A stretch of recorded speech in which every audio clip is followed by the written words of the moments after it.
슬프다. 나의 근심이여, 어떻게 위로를 받을 수 있을까? 내 마음이 병들었도다.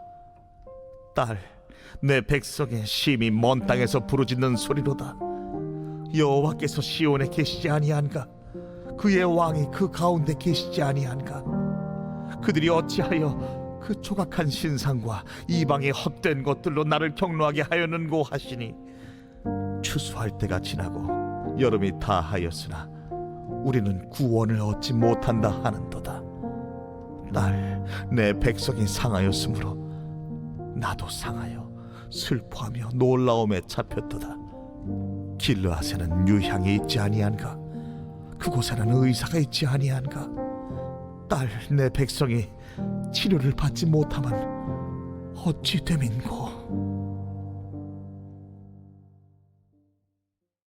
제9장. 어찌하면 내 머리는 물이 되고 내 눈은 눈물 근원이 될고, 죽임을 당한 딸 내 백성을 위하여 주야로 울리로다. 내가 광야에서 나그네가 머무를 곳을 얻는다면 내 백성을 떠나 가리니 그들은 다 가늠하는 자요 반역한 자의 무리가 되미로다.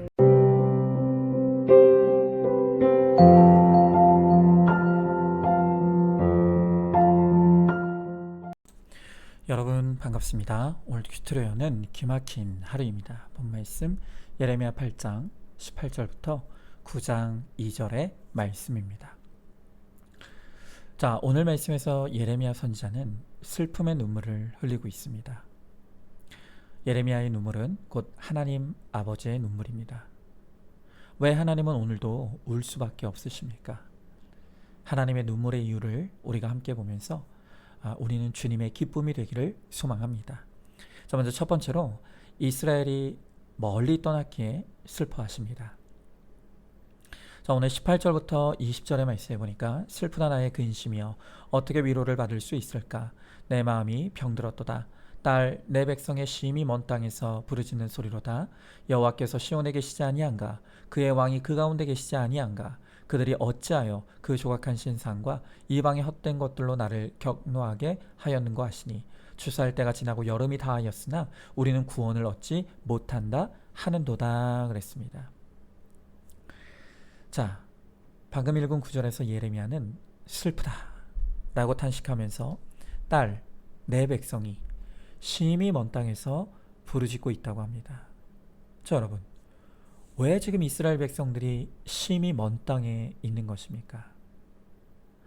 심히 먼 땅이라는 것은 곧 이스라엘이 하나님으로부터 얼마나 멀어져 있는지를 드러내는 상징적인 표현입니다. 예전에 미국에서 오랫동안 유학하셨던 제 신학교 교수님이 들려주신 이야기인데요. 우리나라는 좋은 학교가 있는 지역을 따라 진학을 하죠. 하지만 미국은 그런 개념이 별로 없답니다. 그 대신 이 미국 아이들이 고등학교를 졸업하고 대학을 진학할 때 가장 중요한 조건이 무엇인가 하니까 내가 살던 곳에서 최대한 멀리 떨어진 지역의 대학을 선택한다는 것입니다. 왜 그럴까요? 이유는 더 이상 부모의 간섭을 받지 않고 자유롭게 살고 싶기 때문이라는 것이죠. 여러분, 지금 이스라엘도 마찬가지입니다. 이스라엘이 더 이상 그들의 아버지이신 하나님의 통치와 간섭을 받고 싶어 하지 않습니다. 그래서 그들은 하나님으로부터 할 수 있는 가장 먼 땅으로 떠난 것입니다. 자, 그런데 여기서 중요한 것은 그런 이스라엘의 악한 마음을 아시면서도 하나님은 그들이 떠나도록 내버려 두셨다는 것입니다. 여러분, 때로 하나님은요, 그 자녀가 잘못된 길로 가는 것을 내버려 두십니다. 왜냐하면 그 자녀들은 반드시 그 과정을 겪어야만 깨닫고 돌아올 수 있다는 것을 알기 때문입니다. 그래서 하나님의 내버려둠은 버림이 아닌 되찾기 위한 내버려둠인 것입니다. 그래서 자녀인 이스라엘도 또 부모인 하나님 입장에서도 다 없어진 후까지 기다려야 합니다. 여러분, 오늘 말씀을 보면 추수할 때가 지나고 여름이 다하였으나 우리는 구원을 얻지 못한다 라고 이스라엘이 탄식합니다. 여러분, 이 말이 무슨 뜻이냐면 이렇게 하나님으로부터 도망쳐온 그 심이 먼 땅에 흉년이 든 것입니다. 하나님이 싫다고 떠나 찾아간 그 심이 먼 땅에 추수할 때가 되었음에도 흉년이 든 것이 우연이 아니죠. 그것은 하나님을 버린 내 삶의 결론입니다. 여러분, 우리 집에 징벌이 온 것, 또 흉년이 온 것을 감사해야 합니다. 왜냐하면 비로소 궁핍하기를 하나님께서 기다리셨다가 그곳에서 다시 아버지에게로 돌아오라고 말씀하시기 때문입니다. 그래서 고난이 축복인 것입니다. 자, 한번 질문해 봅니다. 지금 내 인생에 어떤 흉년이 찾아왔습니까? 그 흉년에 내가 하나님을 떠나 산 내 삶의 결론이라는 것을 인정하십니까? 하나님이 흉년의 땅에 찾아와 나에게 돌아오라고 부르시고 계시는 것을 깨달으시기 바랍니다. 자, 두 번째로 흉년이 와도 돌아오지 않기에 슬퍼하십니다. 자, 21절 22절 말씀해 보니까 딸 내 백성이 상하였으므로 나도 상하여 슬퍼하며 놀라움에 잡혔도다. 길르앗에는 유황이 있지 아니한가? 그곳에는 의사가 있지 아니한가? 딸 내 백성이 치료를 받지 못함은 어찌 됨인고 그랬습니다. 자, 하나님을 떠나 찾아간 그 심이 먼 땅에 극심한 흉년을 만났습니다. 자, 그런데 이스라엘은 흉년이 와도 끄떡하지 않습니다. 여전히 하나님께로 돌아가려고 하지 않습니다. 여러분, 오늘 말씀을 묵상하면서 지금 이 이스라엘의 모습이 누가복음 15장에 등장하는 이 탕자, 둘째 아들과 너무 똑같다는 생각이 들었습니다. 이 둘째 아들도 아버지의 간섭이 싫다고 아버지가 죽었을 때 받을 유산을 미리 받아 먼 나라로 떠났습니다. 그리고 그도 그곳에서 큰 흉년을 만났습니다. 그런데도 꿈쩍도 하지 않습니다. 그래서 이 둘째 아들은 돼지 치는 것까지 갔습니다. 그것도 안 돼요. 돼지가 먹는 쥐염 열매로 배를 채우고자 했습니다. 그런데도 아직 낮아지지 않았습니다. 쥐염 열매도 없어서 못 먹게 되는 데까지 가야 합니다. 뭐라고요? 비로소 궁핍해 돼지치기, 쥐염 열매조차도 없는 것, 거기까지 내려가야 하는 것입니다. 여러분, 우리는 정말로 자식을 사랑하고 도와주는 게 뭔지를 모릅니다. 부도가 났을 때 책임을 지고 감옥에 가면 사람이 됩니다. 한 분이 부도 나서 정말 죽겠다고 김양재 목사님에게 찾아오셨다고 합니다. 그런데 김양재 목사님이 그분의 면전에서 감옥에 가라고 그렇게 말했다고 합니다. 왜냐하면 그곳에서 하나님이 기다리고 계시기 때문입니다. 그런데 연민으로 자꾸 도와주면 한 사람 망할 것 10사람, 20사람, 100사람이 망합니다. 더 이상 내려갈 곳이 없어야 올라올 일이 있게 되는 것입니다. 어떤 아들이 돈을 너무 좋아하고 쉽게 써버립니다. 그 아버지가 절대로 저 아들에게 돈을 주면 안 되겠다 마음먹게 되었습니다. 급해진 아들이 아버지에게 전보를 쳤습니다. 당신의 아들이 굶음. 그랬더니 아버지가 답장하기를 굶어 죽어라 애비. 자, 그때부터 아들이 이를 악물고 돈을 벌었습니다.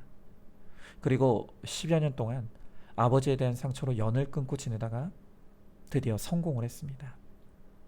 비로소 아버지에 대한 사랑을 깨닫고 고향에 찾아갔습니다. 그랬더니 이 아버지가 1년 전에 돌아가셨다는 것입니다. 그리고 돌아가시기 직전 아들을 향한 편지를 남기셨습니다. 그 편지엔 이렇게 써져 있었습니다. 아들아, 내가 하루도 너를 생각하지 않은 때가 없었단다. 네가 정신 차리고 잘 살기를 바래서 그런 답장을 보낸 것이다. 그런데 네가 안 찾아오는 것을 보니 잘 살고 있는 것 같아서 도리어 다행이다. 하루도 너를 위해 눈물 흘리지 않은 적이 없었단다. 여러분, 이것이 바로 하나님 아버지의 마음이 아닐까 싶습니다. 주님은 오늘도 우리가 스스로 돌이킬 때까지 애타는 심정으로 기다리십니다. 그것이 바로 우리 하나님 아버지의 뜻입니다. 자, 질문해 봅니다. 비로소 궁핍한 단계, 돼지 치는 단계, 돼지가 먹는 주염 열매를 먹는 단계, 주염 열매도 없어서 못 먹는 단계 중 나는 지금 어떤 단계에 있는 것 같습니까? 여러분은 충분히 낮아지셨습니까? 자, 마지막 세 번째로 끝내 돌이키지 아니함으로 슬퍼하십니다. 자, 오늘 본문 9장 1절 2절 말씀해 보니까 어찌하면 내 머리는 물이 되고 내 눈은 눈물 근원이 됐고 죽임을 당한 내 딸 내 백성을 위하여 주야로 울리로다. 내가 광야에서 나그네가 머무를 곳을 얻는다면 내 백성을 떠나 가리니 그들은 다 간음하는 자요 반역한 자의 무리가 되미로다 그랬습니다. 여러분, 예레미야 시대의 이스라엘은 아무리 불러도 아무리 울부짖어도 도무지 죄에서 돌이키지 않고 하나님께로 돌아올 줄을 모릅니다. 그 모습을 지켜보는 예레미야 심정이 너무 아파서 그가 밤낮으로 운다고 합니다. 여러분, 이런 모습을 보면 고난이 왔다고 다 말씀이 들리고 회개가 이루어지는 것이 아니라는 것을 알게 됩니다. 여러분, 고난을 통해 돌이켜 회개하는 것은 아무에게나 일어나는 일이 아닙니다. 택자에게만 주어지는 특권입니다. 어마어마한 축복인 것이죠. 여러분, 오히려 불택자는 고난이 와도 죄를 깨닫지 못하기에 원망합니다. 그 사람이 나를 꼬여서 망했다고, 투자하라고 해서 망했어, 이민 오라고 해서 망했어, 믿었는데 사기쳤어, 이러면서 끊임없이 남 탓, 환경 탓, 원망을 합니다. 여러분, 죄의 특징은 원망입니다. 하지만 우리는 망하고 쫓겨나는 그 힘든 사건에서 하늘과 아버지께 내가 죄를 지은 자임을 깨달아야 합니다. 누군가를 탓하고 사회를 탓하면서 또는 스스로를 책망하면서 회개가 아닌 후회와 원망만 품고 있지는 않습니까? 여러분, 누가복음 15장에 나오는 탕자는 택자였습니다. 그래서 비록 하나님을 멀리 떠났지만 끝까지 내려가는 고난을 통해 비로소 자기 죄를 깨닫고 다시 아버지께로 돌아가는 것입니다. 여러분, 이렇게 내가 죄인이라는 깨달음이 우리를 성숙하게 만드는 것입니다. 그래서 이 세상에서 가장 좋은 감정이 회개의 감정입니다. 가장 멋있는 감정도 회개의 감정입니다. 하나님은 오늘도 아픈 마음으로 하나님께 돌이킬 줄 모르는 우리가 돌아올 날만 기다리고 계시는 아버지이십니다. 아무리 큰 죄를 지었어도 내 죄를 회개하고 내 아버지께로 돌아가기만 하면 주님은 그 사람을 위하여 하늘의 잔치를 열어주십니다. 회개는 하나님이 하늘에서 잔치를 열 정도로 사람이 할 수 있는 일 중에 하나님을 가장 기쁘시게 하는 것입니다. 우리가 그것을 알고 우리의 진실한 회개로 오늘도 하나님을 기쁘시게 하는 우리 모두가 될 수 있기를 간절히 소망합니다. 자, 한번 질문해 봅니다. 나는 고난이 왔을 때 원망합니까? 회개합니까? 원망과 회개가 택자와 불택자를 가르는 가장 중요한 기준임을 알고 있습니까? 진실한 회개를 통해 하나님을 기쁘시게 하기를 바랍니다. 자, 오늘도 9월 20일 보석 상자입니다. 모든 만물의 주인이신 하나님 자체가 우리의 상급이 될 때 억만금과도 바꿀 수 없는 신령한 복을 누릴 수 있습니다. 아멘. 우리 함께 기도하겠습니다. 주님, 오늘도 말씀을 통해 하나님을 멀리 떠난 우리를 애타게 부르시며 또 우리가 돌아올 날만 기다리시며 눈물을 흘리시는 하나님 아버지의 마음을 깨닫게 하여 주심을 감사드립니다. 주님, 우리의 삶에 찾아온 흉년이 하나님을 떠나 심히 먼 곳으로 간 우리의 삶의 결론이라고 말씀하십니다. 그 흉년을 통해서라도 내가 하늘과 아버지께 죄를 짓고 하나님 앞에 말할 수 없는 죄인임을 회개할 때 주님이 그를 받아주시고 하늘의 잔치를 열어주신다고 하십니다. 주님을 가장 기쁘시게 하는 것이 바로 회개입니다. 우리가 진실한 회개로, 분수령적인 회개로 하나님의 눈물을 닦아드리고 하나님을 기쁘시게 하는 우리 모두가 될 수 있도록 우리 주님께서 함께하여 주시옵소서. 믿사오며 사랑이 많으신 우리 예수님 이름 받들어 기도드리옵나이다. 아멘. 오늘도 큐티로 기막힌 하루를 살아내는 하늘가족 공동체 우리 모든 성도님 되시기를 주님의 이름으로 축복합니다.